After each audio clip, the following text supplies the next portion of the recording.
시청자 여러분 안녕하십니까. 이제 벌써 10월 30일 새벽 1시가 넘었습니다. 지금부터 전옥현 안보정론 심야방송을 시작하겠습니다. 노태우 전 대통령의 연결식이 오늘 이제 30일 날이 되고 나면 열리게 되는데요. 여러가지 정치적으로 참 복잡한 것 같습니다. 복잡하게 만드는 것은요, 민주당 전부 여당 진영의 인사들 이 행태가 정말 이해할 수 없습니다. 전직 대통령의 서거와 관련해서 정치적인 이념의 잣대가 이 장례 절차를 말하자면 국민을 둘로 쪼개는 그런 정치적인 입속 챙기기에 활용하고 있어요. 이러한 정부 여당의 이 태도야말로 반드시 내년에 대선에서도 다 연결이 돼서 심판을 받는 그런 소재가 되리라고 믿습니다.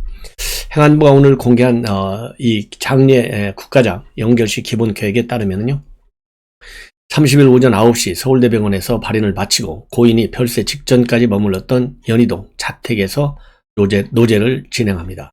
그래서 9시 30분부터 30분간 노제를 진행하는데요. 코로나 상황을 고려해서 유가족 중심으로 진행할 예정으로 있습니다. 그러간 다음에 고인의 유해는 송파구 올림픽공원 평화의 공원으로 이동하고 그곳에서 오전 10시부터 연결식이 진행되고 연결식 참석 인원은요 50명 이하로 제한할 예정입니다. 행안부는 이와 관련해서 검소한 장례를 희망한 고인의 뜻 그리고 코로나 방역 지침 이런 거를 고려해서 초청 인원을 갖다가 유족과 친지, 장례위원회 위원, 그 다음에 국가 주요 인사와 주한 외교단으로 최소화했다고 밝히고 있어요. 그런데 이제 문제는 뭐냐? 여기에서요, 이 송영길 이런 사람들, 또 이재명 이런 사람들, 또 민주당 의원들 중에서 이 장례위원으로 장례위 고문 또는 장례위원으로 되어 있는 사람들이요 대부분 참석을 안 해요. 송영길의 경우에는요 다 핑계지만 이 사전 선양이 있다고 그랬는데 전직 대통령 마지막 가는 길을 사전 선약 때문에 참석 안 한다. 여러분들 이해할 수 있겠어요? 이재명이는 또 뭐라고 한지 아십니까? 나는 조문한 걸로 충분하다. 그리고 빛과 그림자가 있는데 어떠한 빛이라 하더라도 그림자를 좁힐 수는 없을 것이다. 자, 이런 얘기를 하고 있어요. 이게 바로 민주당 진영 인사들이고 박병석 국회의장도요. 연결식 참석 여부를 마지막까지 고민하고 있는 것으로. 그러면서 의장실에서 뭐라고 얘기하는지 아세요?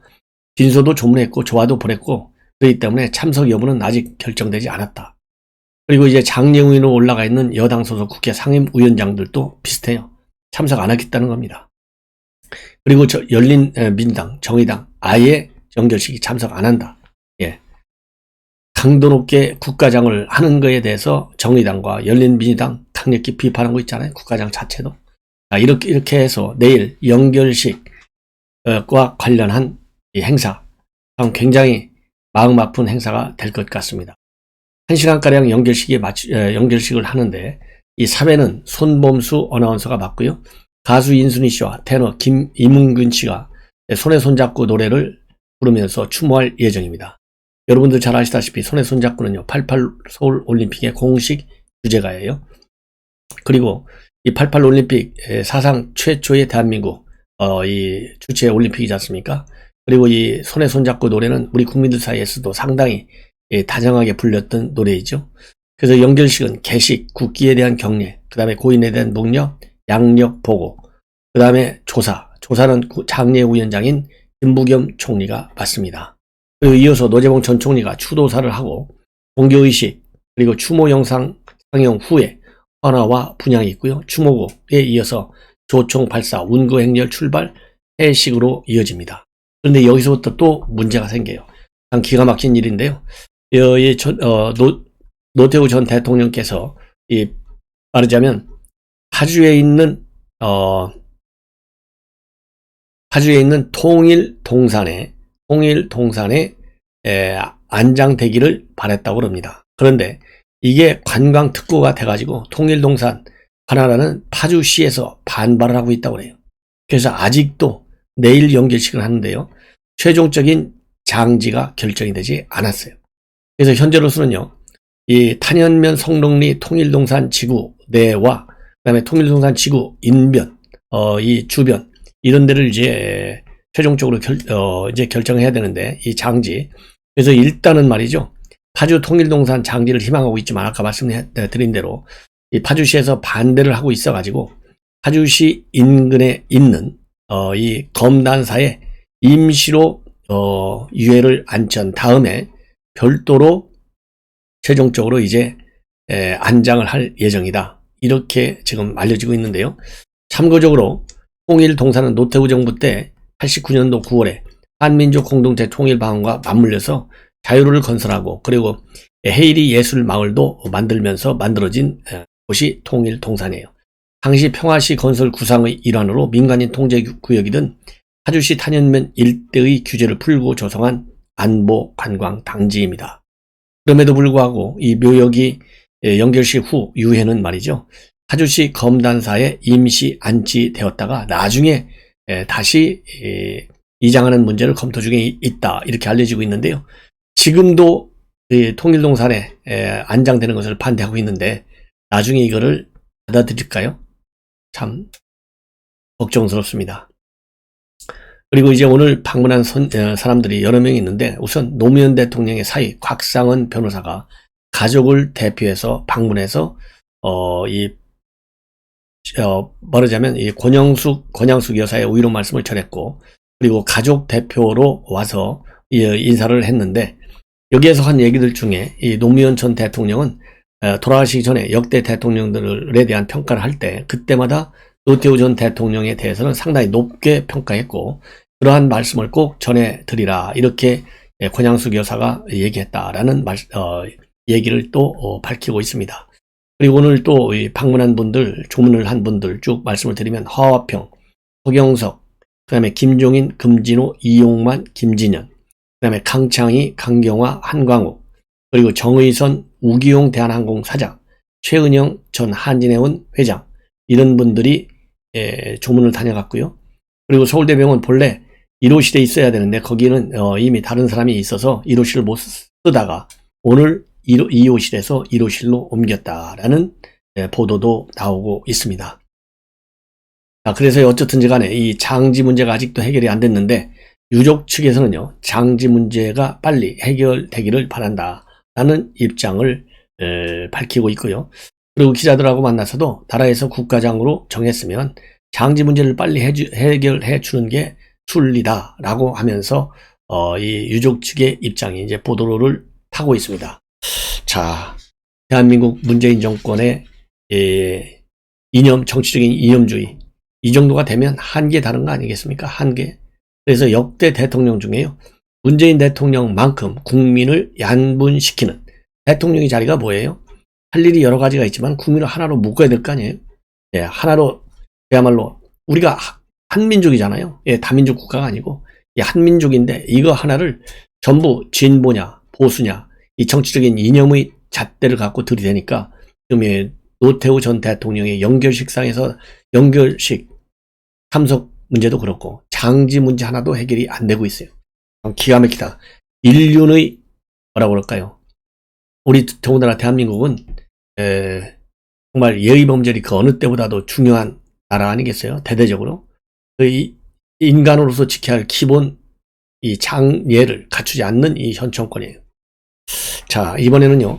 이 헤럴드 경제에서 KSOI에 의뢰를 해서 조사한 여론조사 결과가 오늘 이제 보도가 됐는데 이 결과를 말씀을 드리겠습니다. 날짜가 10월 26일에서요. 27일까지 조사한 내용입니다. 예. 자, 이 내용을 보면 우선 국민의힘 후보 경쟁력을 보면요. 홍준표가 여기도 또 1등합니다. 39.9대 윤석열은 33.3, 유승민 10.5, 원희룡 5.2, 그리고 후보가 없다. 마땅한 후보가 8.0, 모르겠다가 3.0, 그래서 11%가 조금 뭐라고 그럴까요? 유동층이라고 할까요? 이렇게 보여주고 부동층. 자, 그리고요. 이제 사자 대결을 넣어봤어요. 사자 대결을 넣었더니 지금 아까 말씀드린 대로 국민의힘 후보들의 경우에는 이제 홍준표가 1등이고요. 사자 대결을 넣으니까 이재명한테 이기는 후보가 하나도 없어요. 이기는 후보가 없다. 그래서 이재명과 윤석열이가 붙으면 33.9대 31.5로 약 2.4% 차이로 이재명이가 이겨요. 그리고 심상정은 4.5, 안철수가 2.8입니다. 그리고 이재명이는 홍준표와 붙이면요, 약 6% 차이로 이겨요. 그래서 홍준표, 이재명과 붙었을 때 윤석열이 홍준표보다 더 경쟁력이 세요. 34.2 대 28.1입니다. 그리고 심상정은 5.9, 안철수는 3.9가 되겠습니다. 그리고 이재명 책임이다 대장동이 이게 53.2%입니다. 그리고 윤석열의 고발 사주와 관련된 내용, 이거는 윤석열 책임이다가 47.1%로 더 많습니다.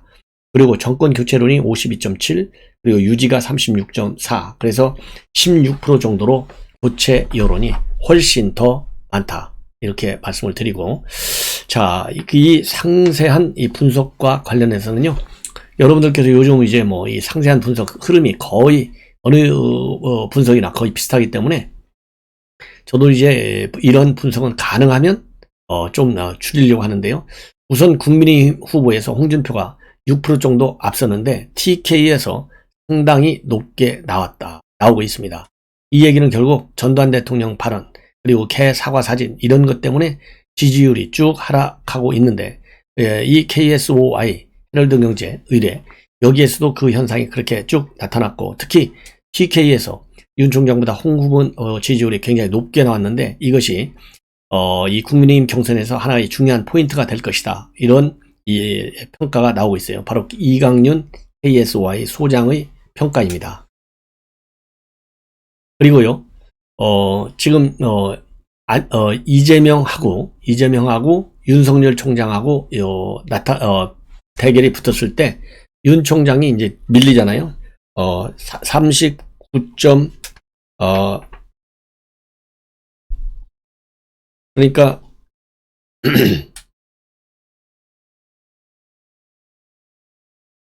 33.9대 31.5로 이제 윤 총장이 좀 뒤로 밀리는데, 60대 이상을 제외한 전 연령대에서 이재명 후보가 높게 나온 걸로 되어 있고요. 그 다음에 홍준표 붙었을 때도 34.2 대 28.1로 6%포인트 차이로 이재명이가 리드하는데, 이재명은 40, 60, 10대, 50대, 60대 이상에서, 홍 후보는 20대, 30대에서 우위를 보이고 있는 것으로 그렇게 나타나고 있습니다.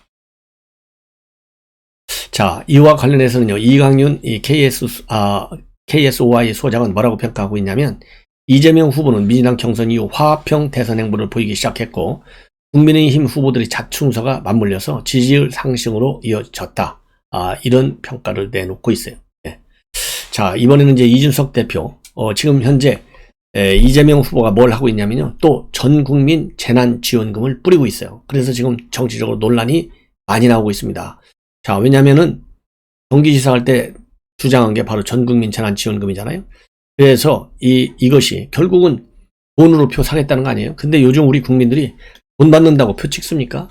그러니까 전국민 재난지원금 다 받으십시오. 그러나 표는 나라를 위해서, 국가를 위해서, 그리고 우리 후손을 위해서 제대로 된 우리 야권 후보에게 표를 줘야 된다라고 저는 판단을 합니다. 자, 이와 관련해서 이준석 대표가 입장문을 내놨는데, 오늘 오후에 울산시당에서 간담회를 가졌어요. 그 자리에서 이재명 후보의 이러한 이 선심성 정책과 관련해서 이거는 이재명 후보가 배짱이라는 것을 알리겠다라고 평가를 하면서요, 이재명 후보는 경제학 개론을 제대로 공부 안 하는 수준을 넘어서 배미와 배짱이도 안 읽은 것 같다, 이렇게 혹평을 하고 있어요. 그러면서 이재명 후보는 성남시장을 하면서 남는 도로로 선심성 정책을 하면서 뜬 분이다. 그리고 경기지사를 해봤으면 선심성 정책을 계속할 수 있는 게 아님을 깨달았을 텐데도 불구하고 큰 선거에 나올 때마다 돈 쓰겠다는 얘기를 아주 가볍게 한다. 그러면서요, 재정에 대한 부분을 간과한다면 개선 가능성이 없는 경제를 모르는 사람이고, 그리고 알면서도 그러면 굉장히 부도덕한 사람이다. 그러면서 이 후보는 한번 재난지원금으로 선거에서 이득을 봤다고 생각하면 선거를 앞두고 선심성 정책을 또 내놓고 있다. 선심성 공약을 내세운다고 표를 주지는 않을 것이다. 20대가 지난 서울시장, 부산시장 보궐선거에서 본 공약에 흔들렸던가 흔들리지 않았다는 거예요. 그래서 20대는 미래에 부담이 되는 공약이라고 생각해서 냉정히 판단한다. 젊은 세대와 긴밀히 소통하면서 배짱이식 정책은 안 된다는 것을 강조해야 한다. 그래서 이재명 후보가 배짱이라는 것을 좀 알리겠다, 이런 이 평가문을 입장문을 내놓고 있습니다. 그리고 오늘 홍준표 후보와 그 다음에 윤석열 후보 간의 하루 종일의 대결, 이 설전 이어졌어요. 특히 윤석열 후보는 이제 호남 다선 의원인 민주당 측 인사들이죠. 박주선과 김동철 의원을 영입했다고 밝혔어요. 그런데 이거와 관련해서 홍준표 후보가 강력히 반발을 하고 나섰어요. 네, 홍준표 후보. 자, 그래서 이 내용이 오늘 이제 뭐 언론을 도배하고 있었는데요. 여기에서 비판하고 있는 걸 보면 윤석열 총장은 뭐 당연히 이러한 말하자면 중진이잖아요. 중견 정치인들 영입과 관련해 가지고 이 박주선과 김동철 의원, 이 국민통합을 상징하는 분들을 모시려고 노력을 해 온 결과 호남을 대표하는 큰 정치인을 모시게 됐다. 이렇게 이 설명을 하고 있어요. 참고적으로 이 박주선, 그 다음에 김동철 의원의 경우에 과거 현 민주당 후보로서 광주에서 국회의원을 했고 각각 국회 부의장과 그리고 바른미래당 원내대표를 지낸 사람이잖아요. 자, 그래서 이제 호남 민심을 끌어안아야 되지 않습니까? 전단 발언 때문에 이런 거고 연결 지어서 말하자면 이 영입 의미가 또 있는 거잖아요. 그러다 보니까 지금 홍준표 측에 좀 자극한 것으로 홍준표 측에서 상당한 자극을 많이 받았어요. 많은 자극을 받았다. 그러다 보니까 특히 이제 또 국민의힘 측에서도 중진 의원들이 최근 들어서 윤석열 캠프에 많이 합류하고 있잖아요. 그래서 이 중진들의 윤석열 캠프 합류에 대해서 비굴한 처신이다 이렇게 비판하고 나섰습니다. 자, 그러면서 대선 경선이 막바지가 되니까 상대 진영에서 이젠 집에 가야 할 사람들이 사람이 없어서 홍준표는 대통령을 못한다고 험담을 하는데 저는 다선 구태 국회의원들에게 기대지도 않고 빚도 없다. 제가 되면 아마 그 구태들은 참 무서울 것이다. 이런 입장문을 내놓고 있습니다. 자, 그러면서 지금 제 옆에서 도와주는 사람만으로도 청와대, 내각과 당 그리고 공공기관의 장을 할 만한 능력 있는 사람들이 넘쳐나고 있고 내각에 같이 갈 국회의원들도 넘쳐난다. 눈치 텃밭 다선보다는 소신, 초선이 더 필요하고 대통령이 되면 그들을 인재로 키울 것이다. 탄핵 때 그렇게 모질게 당을 파괴하고 설치던 분들이 이젠 정치도 모르는 신인한테부터 굽신거리는 모습이 참 측은하다. 그렇게 눈치로 누릴 것 다 누리고 무엇을 더 바라고 비굴하게 저신하나 부끄러움을 아신다면 이제 그만 자중하셔라. 이런 입장문을 내놓고 있습니다. 그래서 이제 이 윤석열 쪽 캠프는요, 그냥 슈퍼 메모드급 캠프이고, 그리고 이제 홍준표 쪽 캠프는 이제 조금 소규모로 시작이 됐는데, 최근에 여론에서 지지율이 올라가니까, 이 시민단체들 중에서도 홍준표 캠프 쪽으로, 말하자면, 합류하는 그런 추세를 보이고 있어요. 자, 그래서 이제 홍준표 후보가 좀 뜨고 있죠. 그러다 보니까 지금 여당에서는요, 비상이 걸렸다고 합니다. 왜냐하면, 본래는 이제 홍납당에서 시작됐는데, 그래서 윤석열 총장을 말하자면 견제하는 그런 작전을 쭉 해왔는데, 이것이 이제 안 먹히는 거예요. 그래서 여당이 굉장히 당황해서 이제는 홍납당이라는 비아냥도 찾기가 힘들어졌다. 그래서 지금 현재 선거 전략이 그동안에는 윤석열만 때리면 된다. 이래서 거기에 집중적으로 했는데, 윤석열 때리기만. 이제 홍준표까지가 나오면 되면 이제 속수무책인 것이 아니냐. 무방비 상태에 있다. 그러면서요, 오히려 이 홍준표 후보가 2030으로부터 많은 지지를 받고 있어서 굉장히 여당 측에서 지금 굉장히 뭐라고 그럴까요? 당황하고 있다. 왜냐하면 꼰대 이미지인데, 꼰대 이미지가 2030 젊은층한테 대대적인 지지를 받는다는 게 이게 말이 안 된다는 것이죠. 그래서 상당히 긴장하고 있다. 그래서 그런 지금 보도가 나오고 있고요. 그렇지만은 이재명 후보 측 관계자들은 지금 언론에다 대고 뭐라고 얘기하냐면 본선은 결국 인물 싸움이 아니고 진영 싸움이 될 것이다. 윤 총장이든 홍 후보가 됐든 어렵고 쉽고의 차이는 있을 수 없다. 어차피 진영 게임으로 간다. 이런 지금 보도가 나오고 있어요. 근데 물론이죠. 제가 그래서 말씀을 드린 대로 진영 게임 맞아요. 그래서 지금 중도층이 굉장히 중요한 이 캐스팅 보트 역할을 할 것이다. 이런 전망이 나오지 않습니까? 그런데 이 중도층의 표심은 홍준표냐 또는 윤석열냐에 따라서 달라질 수가 있어요. 왜냐하면 어차피 중도층은 이재명을 좋아할 리가 지금 없지 않습니까? 그렇기 때문에 홍라땡이라고 해서 생각했던 이 컨셉 사실상 이제 무너지고 있다라고 보고요. 윤석열이든 홍준표든 제가 보기에는요. 이 심판론이 굉장히 크다. 그리고 문재인 대통령의 긍정 부정 평가율도 이 심판론의 차이만큼이나 커요. 한 뭐 10 최소한도 2, 3%에서 20 한 5%까지 육박하지 않습니까? 정권 교체론과 유지론의 차이가. 이걸 보면 정권은 넘어갈 수 있다. 이런 기대와 확신을 가지고 우리가 열심히 뛰면 승리는 우리의 것이다 라고 저는 판단을 합니다. 시청자 여러분, 이것으로 본 방송을 마치고 잠시 후에 심야방송 제2방송을 한 번 더 하고 잠자리에 들도록 하겠습니다. 우리 잠 못 주무시는 여러분들 제 방송으로 살살 자장가처럼 들어주시면 대단히 고맙겠습니다. 감사합니다.